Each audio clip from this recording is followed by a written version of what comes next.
Γεια σας φίλες και φίλοι μου, είμαι ο Κάταμαν και βλέπετε ένα ακόμα RCBot GR Breaking News αποκλειστικά από το RCBot Web TV. Σήμερα, όπως είδατε και στην αρχή του δελτίου, θα κάνουμε μια μικρή αναφορά στην ομάδα ελληνικού πρωταθλήματος RC σκαφών. Η ομάδα αυτή δημιουργήθηκε το 2010 από μια παρέα φίλων, όπου σαν χόμπι τους έχουν την αγάπη για τη θάλασσα, τα γρήγορα τηλεκατευθυνόμενα σκάφη, τις κατασκευές και την ταχύτητα. Οι κατασκευές τους αυτές αφορούν τον αγωνιστικό αυτομοντελισμό, όπου η λέξη που τον χαρακτηρίζει είναι ο συναγωνισμός. Το κέρδος της ομάδος είναι η ηθική ικανοποίηση των νικητών αλλά και των συμμετοχόντων. Η ομάδα έχει ήδη στο ενεργητικό της δύο αγωνιστικά πρωταθλήματα αγωνιστικής περίοδου 2010-2011, 2011-2012,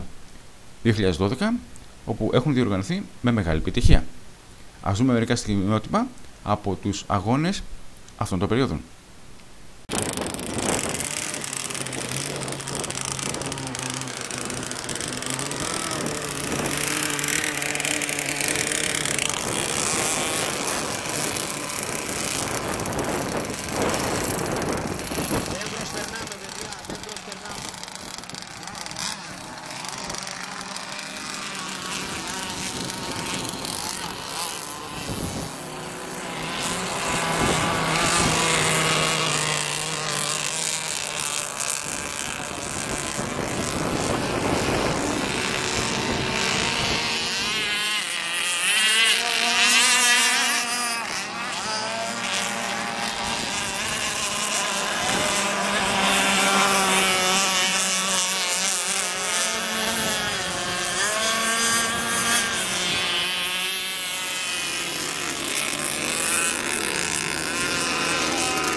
Το τρίτο πρωτάθλημα της ομάδας ελληνικού πρωταθλήματος RC σκαφών περίοδου 2012-2013 έχει ήδη ξεκινήσει, με δύο αγώνες να έχουν διοργανωθεί στις 23 Σεπτεμβρίου 2012 στην περιοχή του Ασπροπύργου και στις 14 Οκτωβρίου στην περιοχή του Λαυρίου.